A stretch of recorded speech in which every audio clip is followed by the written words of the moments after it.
The starship Ravager's Mercy drifted into orbit above the crimson world of Vaelthar.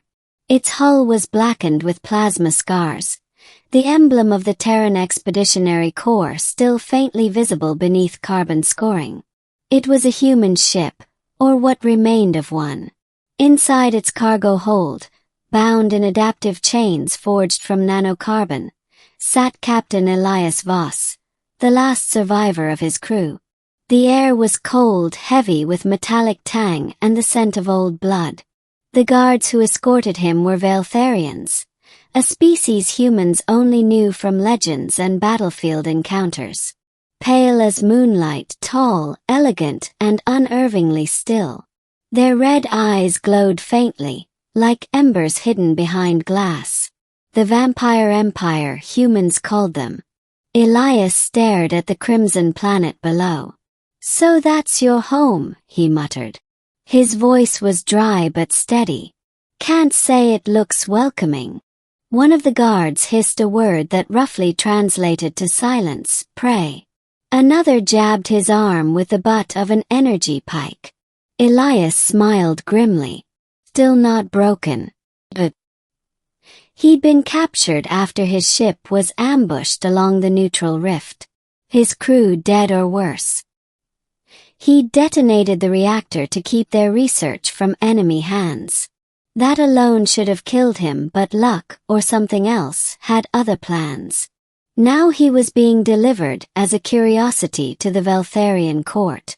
To them, humans were an upstart race. Biologically fragile, spiritually incomplete, yet endlessly defiant. They bled easily but never yielded.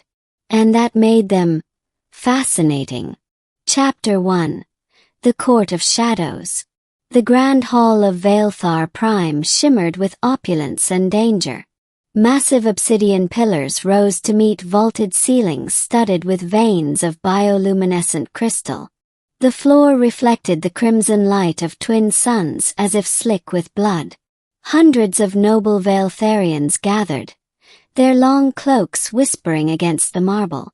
Each one radiated a predatory grace, their movements too smooth, too deliberate. They were predators who had evolved not just to feed, but to rule.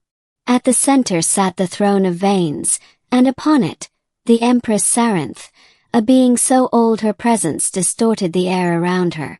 And beside her, standing just behind the throne, was Princess Lyrian, her daughter. Where her mother was regal and unreadable, Lyrian burned with curiosity. Her hair was silver with a faint luminescent pulse, her crimson eyes flecked with gold, a rare mutation that marked royal blood. She looked young, but no Vaeltharian was ever truly young. The guards dragged Elias forward and forced him to kneel. "Human," the Empress's voice cut like crystal through water. "You trespassed in our dominion. You destroyed one of our patrol fleets. Tell me, why should you not be reduced to plasma and ash?" Elias lifted his head, eyes hard. "Because your fleet fired first." Gasps rippled through the chamber. No one spoke to the Empress that way. Not and lived to tell of it. But she didn't strike him down. Instead she studied him, intrigued. Lyrian leaned forward slightly. Her voice, soft but sharp, filled the hall. "He doesn't fear you, Mother." "He is ignorant," the Empress replied. "Not brave." Elias chuckled, a low rasp that echoed faintly. "Could be both."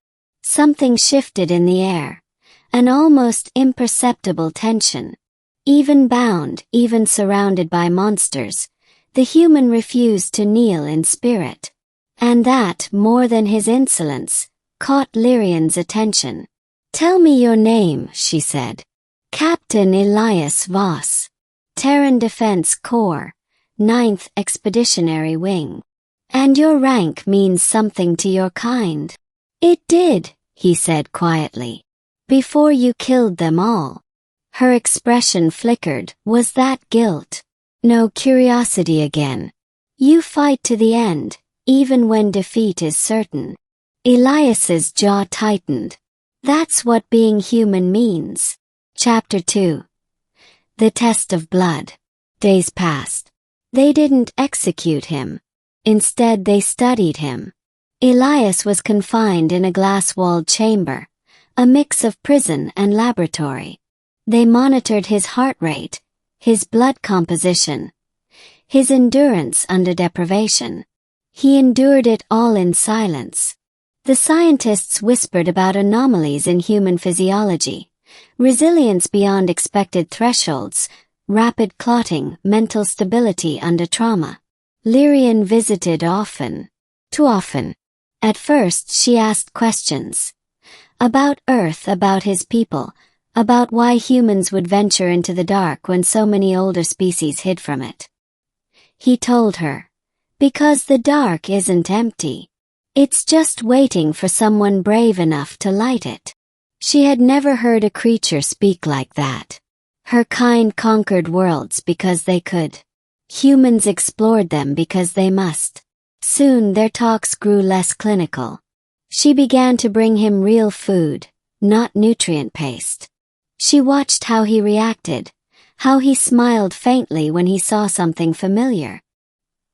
He began to notice her too, not as a captor, but as a mind burning behind those red-gold eyes. Still the court whispered. The Empress's patience thinned. At last she summoned Elias again. This time the hall was smaller, more intimate, but no less dangerous. Human, the Empress said, you intrigue my daughter. For that alone I have not ended you. But your existence here must serve a purpose. You will face the trial of blood. If you survive, your fate will be decided. Elias glanced at Lyrian. Her lips parted slightly, as if she wanted to stop it, but she didn't dare. What kind of trial? He asked. One that measures the worth of prey. Chapter 3. The Arena of Predators. The arena was a pit of jagged stone beneath an open sky of bleeding light. Crowds of Vaeltharians gathered, their cheers like whispers of wind through knives. Elias was unarmed, save for a carbon blade tossed at his feet. His opponent emerged from the gate, a massive Vaelthar beast, half flesh, half cybernetics, its maw lined with crystalline fangs. It was a creation of their ancient wars, an apex predator forged for slaughter. The Empress's voice rang out, "Let the blood judge him." The creature roared. The sound was a thunderclap that shook dust from the stands. Elias steadied his breath. Fear crawled up his spine, but he refused to yield to it. His mind became calm, hyper-focused. The beast lunged. He dove aside, rolled, grabbed the blade, and slashed upward. Sparks and black blood sprayed. The crowd hissed in surprise. It struck again, faster. He dodged once, twice, but it clipped his leg. Pain flared, hot and immediate. He stumbled but didn't fall. "Get up," Lyrian whispered under her breath, hands clenched on the railing. "Please." Elias did get up. He used the pain. Used it as clarity. The creature's movements were predictable now, its cybernetics limiting flexibility. He waited for the right moment, then moved. He leapt onto its back, driving the blade deep into the joint between metal and flesh. The creature screamed, thrashing violently. Elias held on, dragged the blade across its throat, and ripped it open. Silence fell. The beast convulsed, then went still. Elias dropped to the sand, breathing hard, blood and sweat dripping into the crimson dust. He looked up at the Empress and simply said, "Satisfied?" For a moment no one spoke. Then Lyrian rose to her feet. Chapter 4, The Declaration. Lyrian's voice cut through the silence like a blade of starlight. "I claim him." The hall erupted in uproar. The word carried weight, ancient weight. To claim was to bind, to declare intent beyond politics or war. It was a statement of sovereignty. The Empress stood, her eyes flaring. "You what?" Lyrian descended the steps, her crimson gown flowing behind her like liquid fire. She walked across the arena floor until she stood before the human, battered but unbroken. "I want him," she said again, softer, but no less certain. "As my husband." The crowd gasped as if the stars themselves had blinked out. Elias blinked. "You what?" "You fought without fear," she said. "You faced death and did not yield. You showed me what strength truly is. The court calls humans primitive, yet none of them would dare what you just did. I will not let such a being be wasted." The Empress's voice thundered. "You would marry prey." "He is no prey," Lyrian replied. "He is a predator who does not need fangs." Elias stared at her, mind racing. "You're serious?" She looked at him, eyes burning with conviction. "Completely." Chapter 5. The Rebellion of Hearts. The court was thrown into chaos. Half the nobles called for execution. Others whispered that prophecy spoke of a mortal who would change their kind's fate. The Empress demanded the human's death that same night. But when the guards came for him, they found his cell empty. Lyrian had already acted. She led him through ancient tunnels beneath the citadel, their footsteps echoing against cold stone. "You realize your mother's going to kill us both," Elias said, half grinning even as blood dripped from his side. "She'll try," Lyrian replied, her tone calm, resolute. "But I have a plan." They reached a forgotten hangar, a relic from before the Empire's fall into decadence. A single craft rested there, draped in dust. "You trust me?" she asked. Elias smirked. "You saved my life. I'll take that as a yes." The ship roared to life, tearing free of Vaelthar's gravity. But they weren't free yet. The Empress's fleet closed in, energy lances tearing through the void. Elias manned the guns. Lyrian flew like a demon. Together, they dodged fire and cut through enemy ships. When they finally jumped to FTL, silence fell again, save for the hum of the reactor and their shared breathing. "Why?" Elias asked quietly. "Why risk everything for me?" She looked at him, eyes softer now. "Because in you, I saw something my kind lost long ago." "What's that?" "Hope." Chapter 6. The Last Stand. But hope has a cost. They didn't make it far before the fleet caught up again. The Empress herself came aboard a dreadnought that blotted out the stars. Their small craft was crippled and forced to land on a desolate moon. No reinforcements, no escape. Lyrian stood beside him, weapon in hand. "If we die here, we die free." Elias loaded his rifle, smirking. "Dying's easy. Living's harder."